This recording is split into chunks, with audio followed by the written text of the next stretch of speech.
Sejam bem-vindos ao segundo podcast sobre energia do jornal Água e Ambiente. Dois motes em cima da mesa. O preço da eletricidade, o mercado grossista, que nas últimas semanas registou valores iguais a zero em certas horas da negociação diária e até mesmo inferior a zero. Ou seja, os produtores pagaram para escoar a sua eletricidade. São boas notícias para o consumidor doméstico e industrial, mas sendo boas, porque é que não são melhores? O segundo mote prende-se com a reflexão sobre o que devemos fazer com a nossa produção de energia, eletricidade, mas amanhã também gás renovável. Exportar, garantir à nossa indústria energia acessível, promovendo a nossa industrialização. O nosso podcast termina com dois momentos em que cada um dos intervenientes elege a figura do mês e a decisão do mês, justificando a sua escolha, podendo esta ter um sentido positivo ou negativo.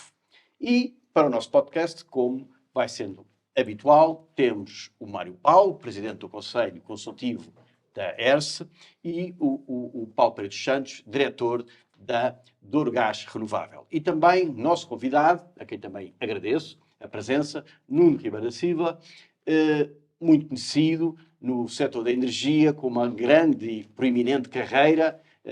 No século passado foi secretário de Estado da Energia, depois teve, e só para mencionar duas ou três referências, foi presidente da Endesa Portugal e hoje consultor. Aos três, o meu agradecimento e damos assim início ao nosso podcast com o primeiro mote. No mercado grossista temos eletricidade muito barata, como eu referi há pouco. No mercado diário houve dias em que o preço da eletricidade esteve abaixo de zero ou um pouco acima de zero. Mas também sabemos que o valor da eletricidade do mercado grossista não é o valor por que pagamos a eletricidade, que os consumidores industriais e domésticos pagam a eletricidade.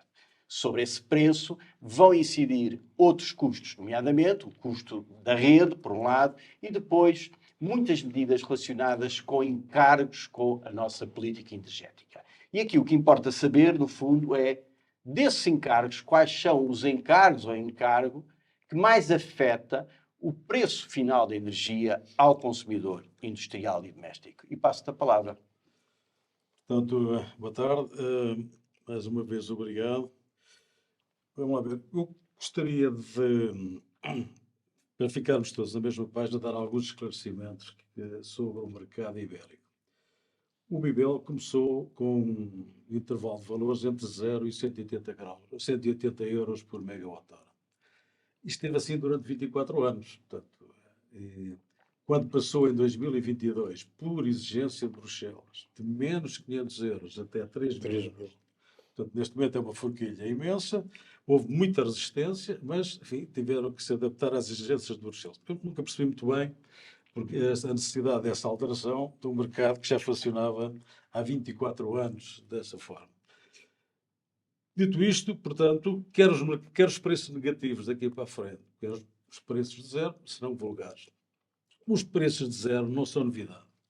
Portanto, 0 euros no mercado não é nenhuma novidade, porque já no passado, mesmo sem estas energias que temos fotovoltaicas e hídricas, tivemos situações desse tipo.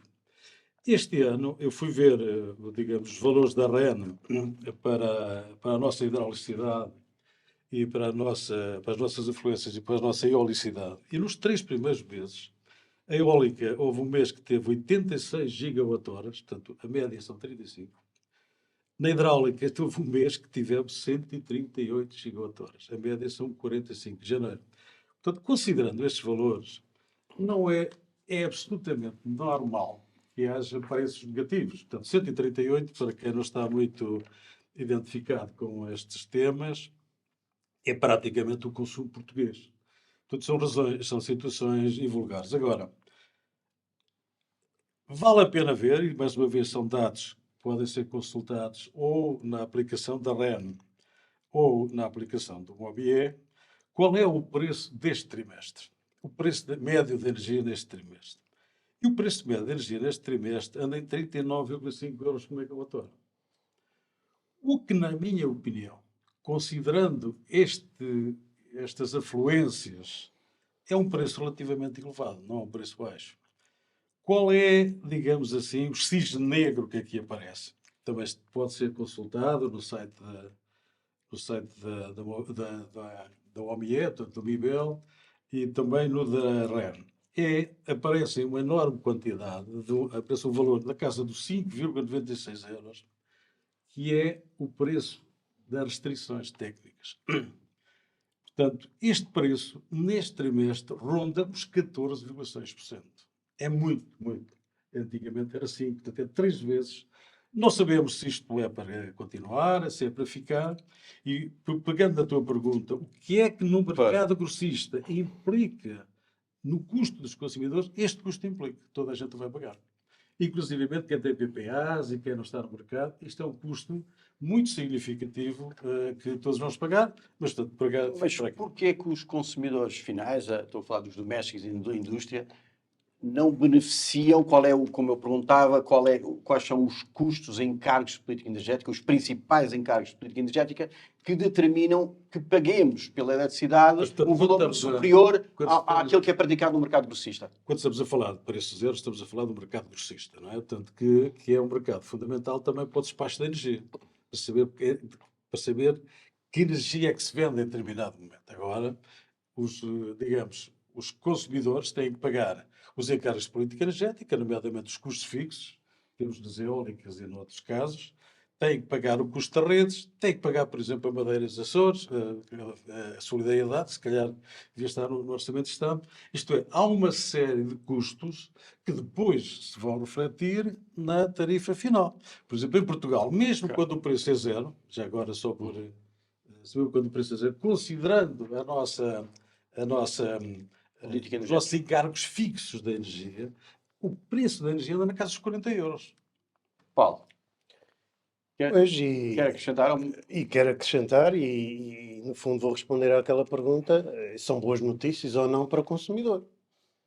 Eu diria que sim, mas infelizmente não. Pode não ser. Porquê? E como disse aqui o Mário Paulo, de facto há duas coisas. Uma coisa é o mercado grossista e outra coisa é o mercado de retalho. E o consumidor paga os preços que no retalho, o retalho, que o retalho tem. E o que eu acho que ainda vai acontecer, apesar deste trimestre, como disse o Mário Paulo, o preço médio do mercado de retalho do primeiro trimestre deste ano ter ficado em 39,5, os tais 40. Do mercado grossista. Do grossista, eu disse do grossista. O que é certo é que o cliente, e sobretudo agora eu falo pelo cliente doméstico, ele vai pagar mais. Portanto, não acontece, por um lado, não acontece logo o refletir destes preços por parte dos produtores, que depois têm a cadeia de valor seguinte na comercialização, não incutem logo este abaixamento nas tarifas. Também não há uma predisposição do consumidor para forçar os seus fornecedores a baixarem preço. Portanto, há ali uma resistência. Mas o que é facto, e eu fiz aqui algumas contas, é que, sendo assim, quando nós temos nessas horas o mercado grossista a ter preços zeros, 0 euros por megawatt-hora, o verdade não é zero. Anda muita gente enganada. Ou se calhar andamos todos enganados. Só um cálculo muito simples. Nestas horas, quando tem havido muito vento, tem havido, estas semanas, tem havido muito vento, muita água não controlada, que são as afluências dos rios, portanto, água que não pode ser armazenada, e muito solar, nas horas solares. O que significa isto é que, nomeadamente a energia eólica, quase toda ela ainda em Portugal, não é já assim em Espanha, mas em Portugal, está a receber tarifas garantidas, com um preço médio à volta dos 89, 88, 90, 89 euros o megawatt-hora. Isto significa que esta produção eólica, que tem nestes dias chegado a cerca de 80 gigawatts-hora, falar aqui 80 gigawatts-hora, e o consumo em Portugal anda à volta diariamente 160 gigawatts-hora, isto é metade do consumo nacional. Então, se metade do consumo nacional custa os tais 80, 90 euros gigawatt-hora, logo aqui temos que o mercado da energia, ou o preço da energia, não é 0, mas é 45, porque a metade está a 90, isto dá um rácio de 45. É isto que está a acontecer, é isto depois que os consumidores vão ter que pagar. Esta é uma fatura que eles vão ter que pagar. Portanto, o resultado disto é esse sobrecusto de 45 euros por megawatt-hora, depois vai, das duas uma, ou vai para déficit tarifário na política energética que o Governo assim definir, ou a ERSE atira-o logo para as tarifas. Atira-o logo para como custos das tarifas. E aí vêm os custos das tarifas e a última publicação da ERSE diz que só no acesso de terceiros à rede, nas tarifas das redes, nos consumidores de baixa tensão, vai aumentar 35 euros por megawatt-hora a partir agora de junho. Ou seja, o mercado está a baixar, o mercado grossista está a baixar, mas o cliente vai pagar ainda mais. Estes 35, porquê? Porque vão aparecer nos custos de acesso às redes. Eu não concordo com isso, mas depois da segunda volta... Nuno. Acho que só tem zero. É? Eu penso para ser um pouco mais explícito para as pessoas que não acompanham e que não estão por dentro destes temas no dia a dia. Primeiro, dizer que o custo da geração de eletricidade é uma parcela do bolo. Ou seja, se nós comemos um cozido, pode baixar o preço do grão, mas há as outras variáveis e que são, inclusivamente, mais importantes do que o custo da geração de eletricidade, sobretudo quando ele baixa, como efetivamente tem baixado, em particular neste primeiro trimestre. Uma variável que aqui não foi falada são os impostos. E esses estão lá sempre. Os impostos, tipicamente numa fatura, para as famílias, andam à volta de 20, 25%. Impostos, taxas do audiovisual, para pagar a RDP, a RTP, mais umas taxas para organismos da administração, mais o IVA, claro, a 23%, é um peso na fatura que é incontornável.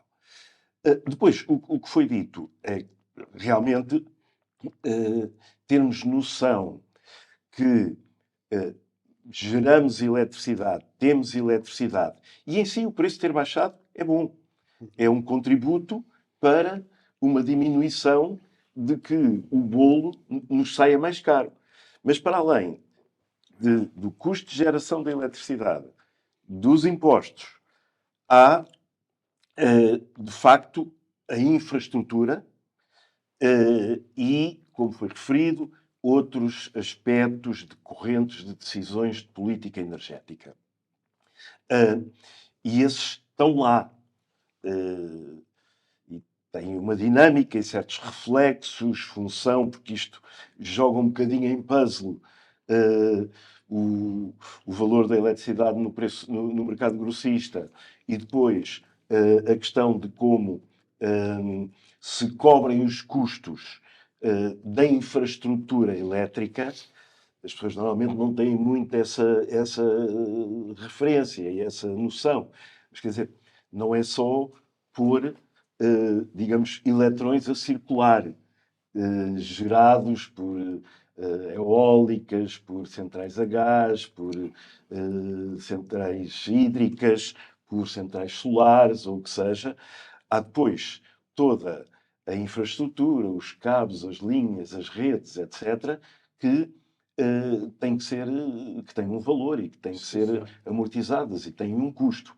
Portanto, em suma, eu diria que ter eletricidade a preços baixos é muito positivo e, inclusivamente, traz, aos valores que se têm visto, uma vantagem dessa variável aos preços finais pagos no mercado de retalho aos consumidores portugueses, famílias ou empresas, comparativamente a outros países europeus, em que, efetivamente, nestes 3 meses, tivemos a eletricidade, diz sempre que a eletricidade, por exemplo, do nuclear em França é muito barata, mas teve ao dobro dos preços no mercado grossista da mistura, do cocktail da eletricidade gerada pelas diferentes tecnologias em Portugal.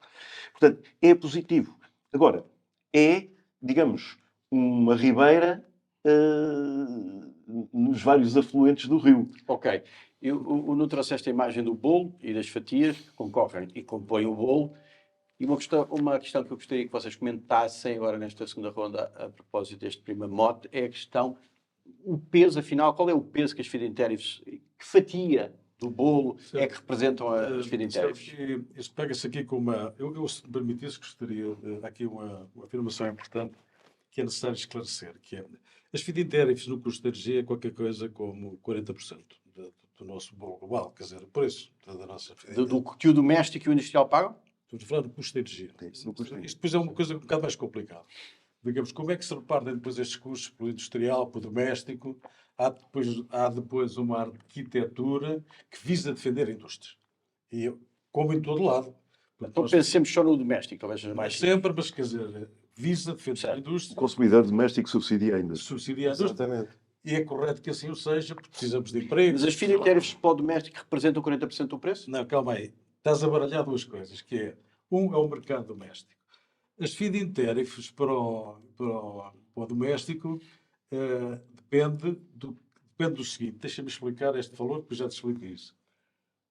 Portanto, nós temos um custo médio das feed-in tariffs na ordem dos 90 euros. Certo? Quando o preço é mais alto, o que é que acontece? Esses 40% de energia vão ao mercado buscar dinheiro. Foi o que aconteceu no passado. Mas, e essa energia foi descontada nas tarifas. Portanto, a ERSE, com esse valor, descontou nas tarifas para toda a gente. É um método questionável, mas eu parece perfeitamente correto. Agora, quando é mais baixa, a média aritmética da nossa energia baixa. Como é evidente, se for 20 e 0 é 45. Se for 20 e 100 é 95. Portanto, baixa. Ora, o que é que acontece? A energia fica mais baixa, mais barata, mas este sobrecusto para os 40% da energia entre o 0 e o 90 vai para as redes. E nessa distribuição, basicamente, cerca de 90% destes custos são suportados pelos consumidores domésticos. Portanto, cerca de 90%, estou a citar de cor, e, portanto, daí que a nossa indústria paga alguns custos, depende, digamos, do nível de tensão em que eles consomem energia, são abastecidos, mas, portanto, nunca é mau que a energia seja barata. Nunca. Agora, o preço final da nossa energia, convém dizer, a ERSE a fazer umas contas há muito pouco tempo, estou aí na consulta pública, vamos lá ver, mesmo no doméstico, a eletricidade em Portugal é abaixo da média. Portanto, é dos países que temos a energia elétrica em Portugal, é um facto, não vale a pena discutir, porque está calculado, é abaixo da média. E para o industrial também. Sendo que no industrial, em alguns casos, até face a alguns países, é quase metade. Agora, também temos que considerar que depois os países têm uma série de habilidades para apoiar a sua indústria. Pronto, há toda uma série de habilidades que nós não conhecemos. Agora, é preciso dizer e ficar isto muito claro. Quanto mais baixa for a energia, melhor. Muito bem. Paulo, Não há dúvidas quanto a isso. As Ok. pessoas é que têm. O consumidor não pode pensar, mas a energia custa zero, porque é que eu estou a pagar 160 e 200 euros o megawatt-hora? Não é? Porque ela não custa zero. Vai aumentar os 35 euros, é verdade. É verdade. Mas também é verdade que a energia vai baixar de mais de 35 euros e o saldo Vai, final vai, é positivo. vai, Deve ser. quando, se e quando as entidades comercializadoras colocarem isso no preço. E vão Ok. demorar muito tempo a colocar Mas a fazer esse O abaixamento. preço regulado já está aí, não é? Isso é o regulado. Eu estou a Já falar foi do mercado livre. a questão que eu coloquei do peso das feed-in tariffs, quer acrescentar alguma coisa? O peso das feed-in tariffs em que universo? Eu há pouco fiz esta conta. Se a uma determinada hora, ou um determinado dia, fosse tudo a zero, portanto, se o mercado do MIBEL desse zero, e se metade dessa energia viesse da eólica, que está a ser remunerada a 90, a energia não custa zero, custa 45, que é o rácio. Portanto, tem um peso muito grande nesse custo. Agora, a sua pergunta é sobre o custo que o consumidor paga. Isso é mais difícil e é menor. Porquê? Porque há outros custos, como disse bem aqui o Nuno, há toda uma infraestrutura que tem que ser paga e, além disso, e eu vou acrescentar mais ao que ele disse, tem que ser paga e tem que ser reforçada. Porque se nós queremos a descarbonização, se queremos a eletrificação, quer da indústria, se queremos a eletrificação da mobilidade, toda esta infraestrutura tem que ser reforçada e muito, muito dinheiro tem que ser ali investido Portanto, estes custos que aqui foram ditos vão aumentar. E aí vem depois a velha questão. A descarbonização vai tornar o preço da energia mais caro. É o custo da É transição o custo da energética. transição. Nuno, Não, dar nota, talvez um bocadinho para se compreender melhor, que este dito custo das chamadas feed-in tariffs. As feed-in tariffs, para quem não acompanha isto, são os preços que foram garantidos aos investidores, nomeadamente em parques eólicos, estávamos a falar no caso, mas também havia nas pequenas centrais hidroelétricas e em centrais solares, para estimular, incentivar o investimento nessas novas tecnologias. Em diferentes fases, ainda não estabilizadas, ainda com um risco técnico e de como é que se iriam comportar, e portanto foi de alguma forma considerado importante dar uma cenoura, digamos, para atrair o investimento para essas. e no fundo para garantirmos a Exatamente. transição energética que se pretende, não é? E, de facto, o efeito é evidente. Diminuímos enormemente a nossa dependência da importação de combustíveis para as centrais a gás ou a carvão. Já não temos, ou mesmo ainda alguma coisa que havia de derivados do petróleo, e passarmos a usar potencial dos recursos renováveis. O facto de serem nacionais, digamos, e o facto de serem entrarem no combate às alterações climáticas e à descarbonização e à transição energética. Bom, isso tem que ser visto como um investimento. E, realmente, essas tarifas garantidas, essas feed-in tariffs, estão gradualmente numa fase de desaparecerem.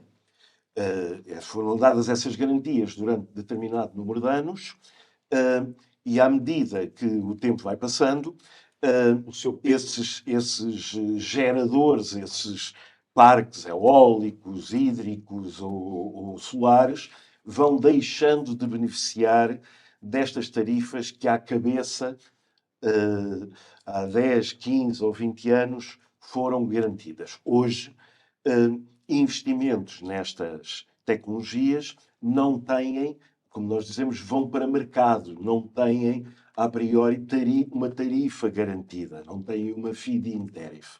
Bom, portanto, isto é, digamos, ainda algum reflexo das dores de parto de termos criado em Portugal um cabaz de tecnologias renováveis e que têm trazido muitos outros efeitos positivos ao país, em termos de conhecimento, em termos de diminuição da importação e do reflexo na balança comercial do gás natural, do carvão, etc.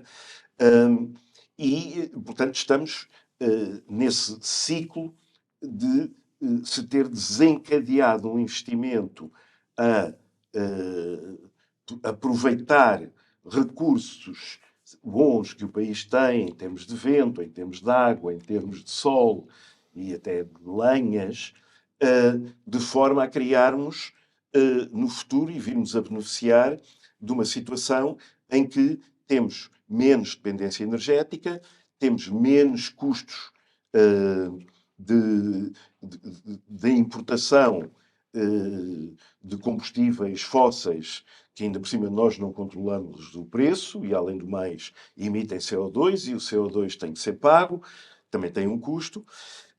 E esse é o contexto que nos leva a esta situação. Agora, em resumo, o Estado, o Governo, tem outros instrumentos também para repercutir ainda mais vantagem comparativa, como disse o Mário Paulo. Nós temos uma eletricidade, as pessoas julgam que não, mas temos uma eletricidade muito competitiva relativamente à maior parte dos países europeus. Mas há um tema que tem estado sempre em cima da mesa, mas que os governos, nomeadamente o governo anterior, nunca agarrou, que é termos um IVA sobre a eletricidade, que é a taxa máxima, 23%. E a maioria dos países na União Europeia diminuíram, reduziram ou anularam até o IVA sobre a eletricidade, considerando que ser um produto essencial ou um serviço essencial, e ainda por cima, numa altura, como aconteceu há um ano e meio, 2 anos, 3 anos, em que os preços foram por aí acima. Sim, Também senhor. só queria esclarecimento. É de ver que este IVA não só se atua no doméstico. Exatamente. Industriais, não. Os industriais não. Sim, senhor. Sim, claro. Vamos então avançar para o nosso segundo mote. O segundo mote é o que é que devemos fazer com a energia que hoje temos, e é verdade, hoje temos. No passado nós não tínhamos energia, ambicionámos sempre ter petróleo, procurámos ter petróleo, isso ficou bem fixado na grande revista portuguesa, Há Petróleo no Beato, e que traduzia de facto um desejo profundo de termos a nossa própria energia. Seria naquela peça com o saudoso Raul Sonato a forma de fugir à pobreza endémica daquela família que ele representava e depois também à pobreza endémica do país. Hoje temos energia, hoje temos eletricidade e amanhã teremos gases renováveis. Curiosamente, não ficámos ricos. Pensava-se, de facto, no dia em que tivéssemos energia, e na altura era o petróleo, seríamos ricos. Hoje temos energia, mas, curiosamente, não somos ricos. Mas o ponto não é exatamente esse, o ponto é o nosso mote, e é o mote, o que é que devemos fazer, de facto, com a energia que produzimos? Devemos exportar essa energia, e para isso precisamos das interligações, ainda que hoje haja condições para o fazer, para o exportar, ou devemos disponibilizar essa energia a preços competitivos e acessíveis à nossa indústria, no sentido de apostar numa industrialização do país. Começa aqui Portanto, apesar desse esforço que foi feito nestas últimas décadas na descarbonização do setor elétrico, que também foi um êxito, a nossa dependência energética está só em 71%. O valor que temos. Baixámos muito, chegámos a ter 90 e tal, mas estamos em 71%. Para nós... E depende do hídrico, não é? portanto, Há anos que ela é mais, depois é menos, não é? sim, mas é médio. É A médio. dependência energética é 71%. Porquê? Porque, de facto, temos que considerar os outros setores, o setor industrial, o setor da mobilidade, dos transportes, os próprios edifícios, que consomem, portanto, os transportes consomem tanta energia como consome o setor elétrico, digamos, a indústria também anda nessa casa, e, portanto, o que nós precisamos de fazer, para já, é conseguir que se eletrifiquem esses setores. Isso não está a ser feito com êxito, quero dizer. Ainda há pouco tempo li uma entrevista do seu presidente da Endesa espanhola, o presidente da Endesa, em que se queixava que estava preocupado que o consumo de eletricidade não estava a aumentar. Aliás, não está a aumentar. E, portanto, nós precisamos de eletrificar esses setores. Se nós não eletrificarmos esses setores, a energia, podemos produzir muita energia, mas não serve para nada, porque não conseguimos criar riqueza com ela. A energia em si não cria nem deixa de criar riqueza. Depende da maneira como é utilizada. Há muitos países que têm muita energia e são muitíssimo poucos. E, portanto, e daqui, enfim, gosto de apresentar números nestas coisas, e fui ver, por exemplo, o saldo da nossa balança comercial. Nós, na nossa balança comercial, temos um saldo negativo nos bens de 24.741 milhões de euros, o que representa 32% do volume total, mas e 9,3% face ao PIB. É evidente que todos os dias ouvimos dizer que a nossa balança comercial é positiva, mas é positiva graças aos serviços. E os serviços, o que é que são? 50% de serviços é turismo. Ora, muito bem. E estar dependente do turismo desta maneira é uma situação de uma enorme fragilidade para o país. Portanto, eu entendo que se deveria fazer um esforço de investimento para ajudar as nossas empresas a descarbonizarem-se, porque há muitos setores em que a eletricidade não é ainda a solução. Na produção do calor está provado que acima de 400 graus centígrados a eletricidade não tem soluções. Mas, portanto, a tua aposta seria reforçar a eletrificação, Seria ajudar utilizar a a nossa energia que empresa temos. a descarbonizar, Certo. Ok. mas a nossa aposta, precisamente para reduzirmos esta nossa dependência de bens. Portanto, a dimensão de exportação não é uma coisa que... Não, a exportação, vamos já à exportação. Repara, a exportação, perguntaste as prioridades. Na minha opinião, a prioridade é esta. O problema da exportação é a indústria que vamos criar, ou, enfim, por exemplo, os painéis solares. Os painéis solares do campo da tecnologia, o que é que nos trazem? Quer dizer, o que é que trazem para o equilíbrio desta balança? Muito pouco. No caso da eólica, nós conseguimos, num dos projetos anteriores, trazer imensos equipamentos, a produção de equipamentos que exportou. Um cluster. Um cluster industrial que ainda está aí a funcionar. E, portanto, temos que saber agora. A exportação, digamos, a exportação, repara, vamos quer dizer, a exportação, quer dizer, o que é essa exportação de energia para onde e para quem? Para a Espanha? Ok. Para Paulo, exportar, Exportar. pensar na exportação, pensar nas E estamos intervenções ou pensar em ter energia para fornecê-la à nossa indústria de forma acessível? Muito Qual bem. seria a E aposta? quando estamos aqui a falar de energia, estamos a concentrar-nos na eletricidade. Né? Porque a eletricidade, Não só necessariamente. não só necessariamente eu vou... Mas a eletricidade é apenas 1/4 do consumo energético do país. Por isso Um mesmo. quarto. Portanto, nós estamos aqui todos a falar sobre apenas 1/4 do consumo energético do país. E o país tem que descarbonizar nos 100%, não é apenas nesse 1/4. Ora, como o Mário Paulo disse, cada vez temos mais energia elétrica e renovável, de fonte renovável, mas como o Mário Paulo disse, o consumo não está a aumentar. O consumo não está a aumentar. Até desceu alguma...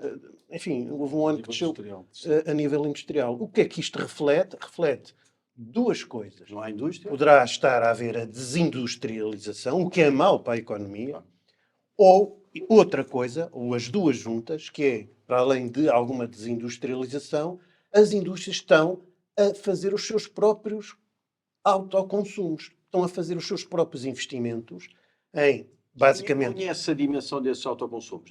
não há números sobre isto. Não há. Porque isto 3,5 gigas. 3,5 gigas? Não sei de onde é que São esses números... 3 atrás de os oficiais da É? Já tem? Da Jack? Portanto, Embora, fui eu que eu vi. embora não sejam muito exaustivos e tal. mas Defendo por aí. o que é que isto significa? Que a indústria está a perceber, bom, eu para ter energia elétrica a preços que eu possa pagar, eu vou fazer eu próprio a minha energia elétrica e com isso deixa de pagar todos estes custos que estivemos aqui a falar, de acessos de terceiros às redes, FII inteiros, nada disso ela vai ter que pagar. Ok, mas qual era a sua opção, Paulo? Ora, quando Dá- nós é temos um fornecer- excesso de energia elétrica, Sim. e estou agora só a falar de Certo. energia elétrica, e Deveria. temos o risco que está a acontecer muito, já o curtailment, portanto, centrais a desligarem porque há excesso de energia elétrica.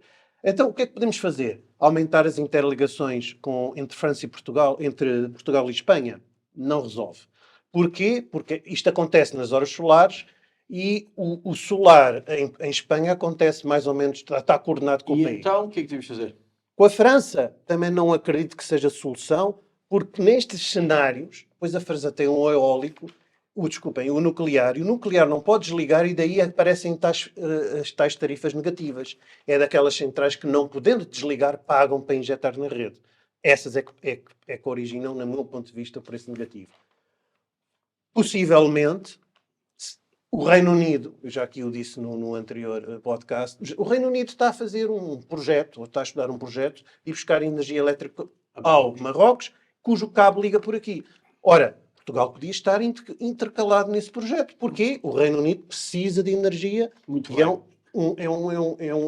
Depois temos de ter a bombagem, mais centrais, mais hídrica de bombagem. O hidrogênio vai ser, de facto, no futuro, um aumento do consumo elétrico. O hidrogênio aqui. E as baterias, enfim, as baterias elétricas ainda é uma solução cara. Muito bem. Nuno. Não faz Sua sentido. justiça.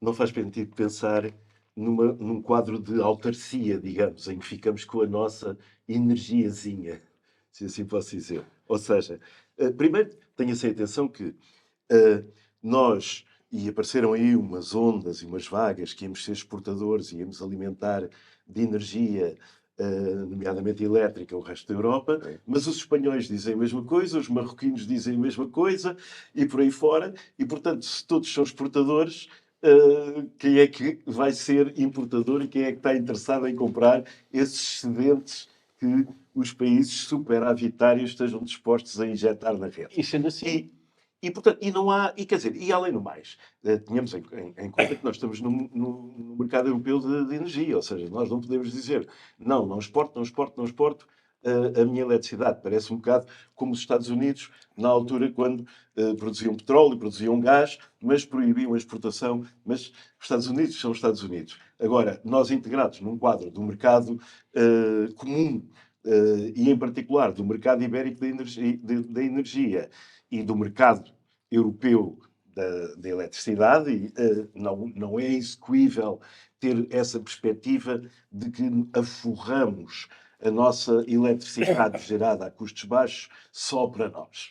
E não faz sentido, mesmo em termos económicos e em termos de operação da rede. até porque Agora, provavelmente se temos hoje, ou podemos ter, ou vir a ter amanhã, energia para exportar, é porque há interesse, tem que haver interesse no mercado em produzi-la cá. sim, aliás, tem muito mais sentido por esse efeito de podermos beneficiar numa cadeia de valor mais fixa no território nacional. Eu acredito mais que venha pelo facto de, tendo nós uma eletricidade competitiva, e isso está a ser avaliado em decisões de investimento no país, tendo nós uma eletricidade competitiva, empresas que são eletrointensivas, que precisam de muita eletricidade, virem instalar-se no nosso território. Não é tanto agora levar, se é um investimento holandês, não é tanto a questão de levar a eletricidade até à Holanda, até à Inglaterra, é mais essas empresas dizerem: olha, ali um custo importante da minha produção é muito competitivo, é mais barato, então eu vou para lá, vou para a boca da mina, digamos. Portanto, esse é o racional, de facto, que termos uma geração de eletricidade competitiva nos traz vantagens. Só um remate. Força. De facto, como era dito, na estratégia da transição energética está o chamar para a eletricidade energização que neste momento é feita, tipicamente na mobilidade, nos carros, é feita com derivados do petróleo, com combustíveis fósseis. E pronto, é um processo. Como é que se muda esse paradigma? Ele está a mudar. Muito Ele está a mudar. Agora, é evidente que é muito lento, porque nós estamos a falar de 1,5 milhão de veículos, motor a combustão, sem contar com os duas rodas, etc, etc. E muitas vezes esquecemos que não é só começar a oferta para energizar, ser eletricidade em vez de gasolina ou gasóleo, é que esse 1,5 milhão de veículos foi construído e está preparado com motores de combustão. Portanto, a transição energética não é só nós dizermos agora substituímos Claro. do lado da oferta com energia, digamos, tóxica por energia limpa. É toda a parafernália de equipamentos com que nós nos equipamos de há um século e meio para cá e que estão preparados para usar outras fontes de energia. E depois ainda há a questão dos recursos, onde é que eles estão?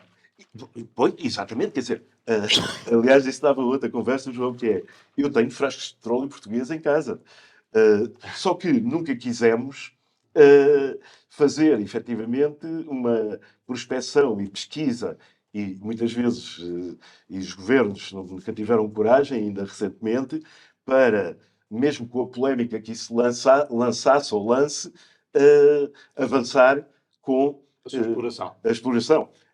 Mas, enfim. Agora, uma nota final. A questão que foi referida, que de facto o consumo de eletricidade não tem vindo a crescer. Há de facto razões que já foram invocadas, nomeadamente da autoprodução, e não é só industrial, é nos domésticos, nas nossas casas, etc. Portanto, essa produção muito descentralizada, de migalha, nos nossos telhados, quintais, etc., começar a ter um volume expressivo, muito expressivo mesmo, e não se conseguir ainda saber exatamente qual é a quantidade de eletricidade que está a ser consumida em geração direta na fábrica, no campo ou nas casas, e que deixa de ir ao sistema global. E o outro aspecto, que é muito positivo, é que tem havido muitos ganhos em eficiência energética. Tem havido muitos ganhos em eficiência energética. Quer dizer, quando nós estamos a substituir milhões de lâmpadas da velha lâmpada do Sr. Edison, incandescente, que dava mais calor do que luz, por novas lâmpadas, novas tecnologias, LEDs, sódios, etc. Ou quando temos bombas de calor, por exemplo. Exatamente. Ou quando substituímos o frigorífico que tínhamos lá em casa há 10 anos e agora vamos buscar um que faz o mesmo serviço e consome um terço ou menos, e o micro-ondas e a máquina de lavar louça e a máquina de lavar roupa, etc. Há eficiência energética. Há muita eficiência energética, claro, que tem contribuído para que não haja um crescimento. Agora, esperando que, efetivamente, todo este processo vai ser arrastado da transferência da energização da mobilidade dos derivados do petróleo para a eletricidade. A possibilidade de podermos vir a ter hidrogénio fruto de um consumo de eletricidade nos processos técnicos de eletrólise, etc. Há um trend que chama a eletricidade a vir a ter um maior protagonismo na satisfação das necessidades energéticas globais da sociedade, passar do atual cerca de 1/4, de 25%, para valores crescentes, digamos, uma eletrificação dos usos finais nas várias áreas do consumo. Muito bem. Agora, Estava só a dar remate aqui rápido cada um de vós, está bem? Uns dados rápidos aqui. Eu investiguei este tema até por causa do meu artigo que vai aparecer na revista, No jornal. no jornal, portanto, no jornal, sobre o problema da diminuição do consumo. Dados da Agência Internacional de Energia. Em 22, o consumo da indústria pesada face a 21 baixou 6%. Em 23, o consumo de eletricidade face a 22, mais 6%. Estima-se que, eventualmente, este consumo o consumo de 2021, possa vir a ser atingido em 2026. Isto se de facto conseguirmos arranjar equipamentos que, de acordo com esta ideia da descarbonização, que substituam o que é a fuga de empresas. Como tu disseste, não podemos olhar só para o nosso país e para o nosso quintal. Mas quando olhamos para fora é aterrador. Porque o custo do gás natural na América é 1/5 do que é na Europa. 1/5 do que é na Europa. O custo da eletricidade para a indústria é mais barato. Portanto, não é só aqui o fenómeno do autoconsumo, é o fenómeno da eficiência energética, que eu acho que é positivo e é muito importante. As empresas têm investido muito em eficiência energética, os edifícios também, mas há, de facto, no campo da indústria pesada, uma fuga da Europa. São dados da Agência Internacional de Energia, não são meus.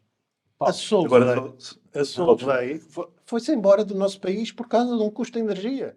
Isso foi medido por eles. Portanto, a Solvay tinha uma unidade grande aqui. Foi por causa do custo da energia em Portugal que se foi embora. Da Europa. Da Europa.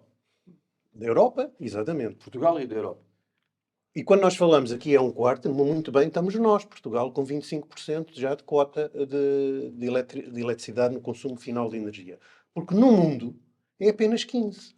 85% do consumo de energia do mundo é fóssil. É carvão, é petróleo, é gás natural. E isso não se muda de um dia para o outro. Não é assim. E quando eu falo de um dia para o outro, são décadas. Não é para amanhã. Portanto, isto não se muda em décadas. Isto vai levar imensos anos até que um dia dizemos que já não consumimos nem petróleo, nem carvão, nem gás natural. O gás natural vai ter aqui um papel muito importante na transição. E eu aí discordo daquela teoria de que a eletrificação é a única via para a descarbonização, nomeadamente na mobilidade. Não. A mobilidade, no meu entender, vai ter várias alternativas. A eletrificação é uma delas, mas com a atual, os tais equipamentos que o Nuno falava aqui, que precisam de ser alterados, que são os carros, os e-fuels, portanto, os combustíveis, Os biocombustíveis. ou os biocombustíveis também, mas também os combustíveis que são feitos através do hidrogênio, são rigorosamente iguais aos que há hoje, só que não vêm do petróleo. Será uma alternativa. E aí estaremos a tornar verde essa mobilidade, se calhar de uma forma ainda mais acelerada. Porque a eletrificação em massa vai exigir uma infraestrutura de distribuição elétrica muito elevada que não existe. Eu dou aí o exemplo da minha empresa. Nós, neste momento, abastecemos 1000 caminhões por dia, 1000 caminhões de transporte pesado, 1000 pesados, e de autocarros, de gás natural. De gás natural. Liquefeito ou comprimido. E já estamos com uma incorporação desse consumo verde das nossas vendas de 25%, através do biometano. Portanto, nós estamos a dar um passo, digamos, que o nosso entender é mais acelerado na descarbonização e não exige o fim do motor de combustão interna. Sim, senhor. Não sei se o Nuno quer acrescentar alguma coisa.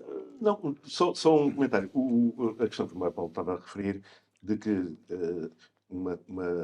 pela parte energia, depois há outros ingredientes, pode haver uma tendência para uma certa desindustrialização na Europa, comparando os custos da componente energia na Europa versus os Estados Unidos da América.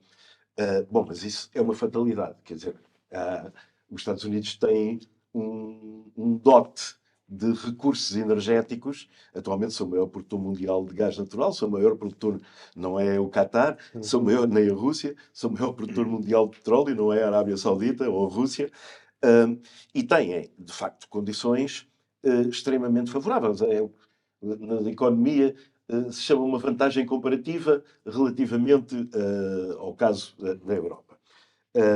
Agora, devemos tentar mitigar essa diferença, essa vantagem que tem e encontrar outras vantagens que existam do lado europeu para sermos atrativos e para sermos, digamos, sexy e não ficarmos desindustrializados.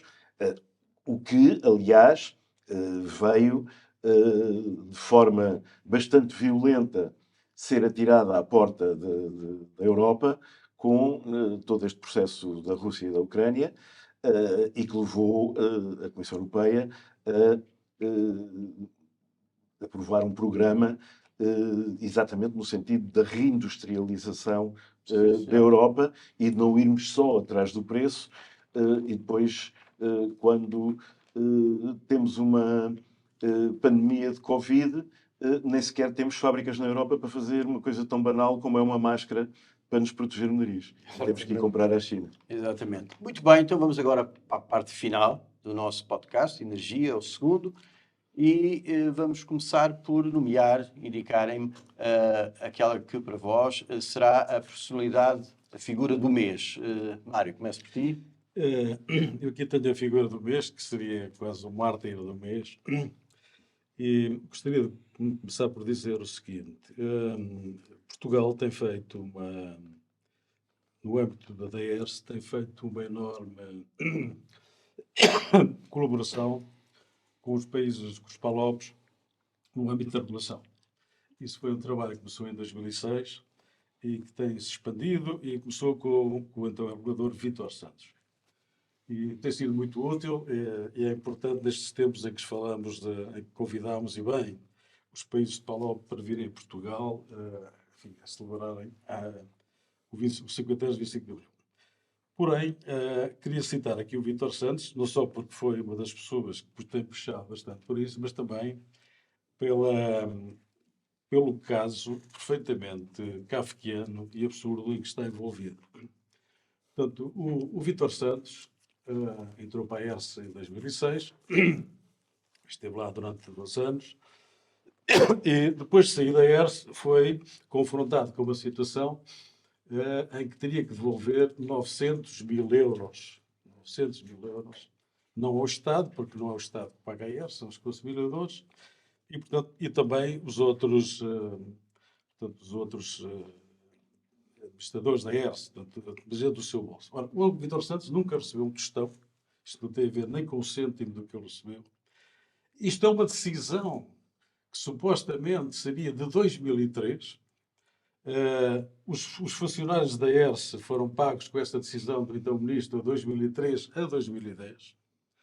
Em 2010 houve uma auditoria do Tribunal de Contas, é o que estamos aqui a falar, é do Tribunal de Contas, em que supostamente parte do ordenado que os funcionários da ERSE estariam a receber seria, digamos, incorreto, não poderiam receber, mas quando tomam essa decisão, já a decisão tinha caducado. E, portanto, mesmo que quisessem retirar essa, mesmo que fosse verdade, que na minha opinião não é, mas mesmo que fosse verdade que essa ideia do Tribunal de Contas estava correta, no momento em que tomou a decisão, isto é, em 2020, se não estou em erro, o processo já tinha caducado. Isto é, caducou o processo das pessoas que tomaram a decisão, caducou o processo de uma eventual pedido digamos, dos salários de volta aos trabalhadores, e então o que é que o Tribunal de Contas faz? Vai à administração e obriga-os a pagar este diferencial. Com o argumento incrível de que, ainda por cima, muito desse valor são juros de uma decisão que o Tribunal de Contas demorou 10 anos a levar. Portanto, isto aqui é o homem do mês, eu acho que é o mártir do mês. Acho que ele merece a nossa solidariedade. E acho que, de facto, no Estado democrático português, este tipo de situações não podem acontecer. Há caminhos difíceis. Paulo, Figura do mês e a decisão do mês, não é? primeira figura. Primeira figura. Eu aqui, a figura do mês é a nova ministra. Temos uma ministra que tem muita experiência neste setor e eu aguardo grandes expectativas do trabalho dela. Muito bem. Nuno, figura. Eu também. A figura do mês é, naturalmente, a ministra recém-nomeada para a responsabilidade neste setor da energia e do ambiente. E, enfim, algum conhecimento, mesmo pessoal e de trajetória, quer no Instituto Superior Técnico, quer depois em outras funções em que nos cruzamos, e realmente é uma pessoa muito bem preparada, seja sob o ponto de vista técnico-científico, portanto é uma engenheira que desenvolveu toda a sua formação na área da engenharia, da termodinâmica, e depois a experiência destes últimos anos em que teve ativamente envolvida em decisões relevantes pelo lado do Parlamento Europeu na reforma, no acompanhamento e na reforma do setor energético europeu, nomeadamente a reforma do mercado elétrico europeu, e, portanto, é manifestamente uma pessoa em quem se deposita grande expectativa. Eu não queria deixar de dizer que esta questão que o Mário Paulo levantou relativamente ao professor Vítor Santos, eu acompanho integralmente. É uma decisão, ou é uma situação absolutamente incompreensível, fora do racional, fora do óbvio, e em que se Mário chama kafkiana. completamente kafkiana. Em que ele se encontra e, inclusive, um colega meu que também está nessa situação. Muito bem. Decisão do mês.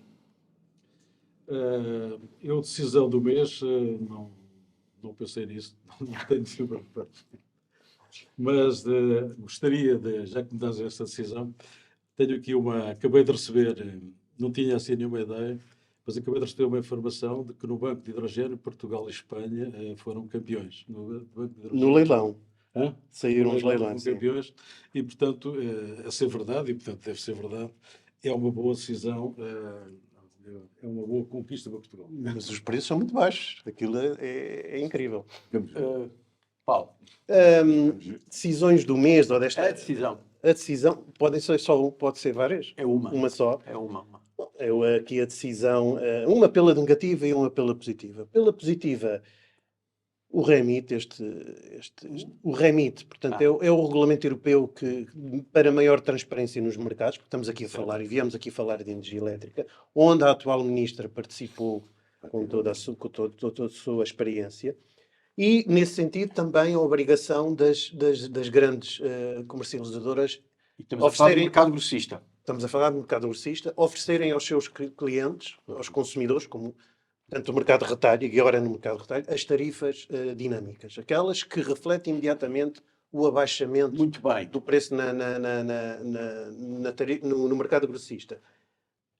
Achei, no entanto, que a reforma do mercado ficou bastante aquém do que poderia ser. Porquê? Porque só aparecem mecanismos financeiros, como os CFDs e os PPAs. Não são nenhuma novidade, já existem PPAs há muitos anos. Os CAIs eram PPAs. Os CFDs são uma espécie de feed-in tariffs, mais ou menos. Certo. E isso são mecanismos financeiros que não ajudam a uma coisa que é necessária, que é o mercado, o funcionamento do mercado elétrico, que tem que se aproximar do seu funcionamento físico. E estamos aqui a falar dos desvios, Obrigado, Paulo. Nuno. Eu acho que há coisas, pedras que estão no caminho, decisões ou que foram sendo adiadas pelo governo anterior ou que foram mal tomadas, e que parece haver notícia de que vão ser visitadas de novo. Isto está a falar de quê? Estou a falar quer do financiamento à chamada pobreza energética, portanto, as tarifas subsidiadas aos cerca de 800 mil consumidores que beneficiam de um desconto de 33% no preço que pagam pela eletricidade. E uma outra questão que é importante e que espero que vá em benefício dos consumidores, que é a revisão de uma coisa que dá pelo nome de TOS, que é a taxa de ocupação do subsolo, que é uma coisa que os municípios cobram às redes de gás e que, dependendo da taxa que cada município funciona, um bocado à la carte, tem um peso muito significativo na fatura de gás também que as famílias pagam. E, portanto, é importante que haja esse revisitar e esse ajustar, além de criar imensas distorções e confusões e litigância, é importante que esse tipo de coisas seja clarificado e deslastrado e saia de rastulhada de litigância e de razões também para não compreensão, para crítica ao setor energético. Muito bem. E assim terminamos o nosso segundo podcast sobre energia. Agradecer ao Nuno Riba da Silva, que acompanha o Jornal Ambiente desde o início. Já lá vão 25 anos. Agradecer ao Mário Paulo e ao Paulo Pereira dos Santos. Chamar a atenção que na próxima semana teremos o nosso segundo podcast sobre resíduos. Vamos falar sobre a revisão do Unilex, que vai determinar a alteração dos valores de contrapartida. Boas notícias seguramente para os seguros, nem tanto para aqueles que colocam embalagens e produtos e materiais no mercado. Muito obrigado.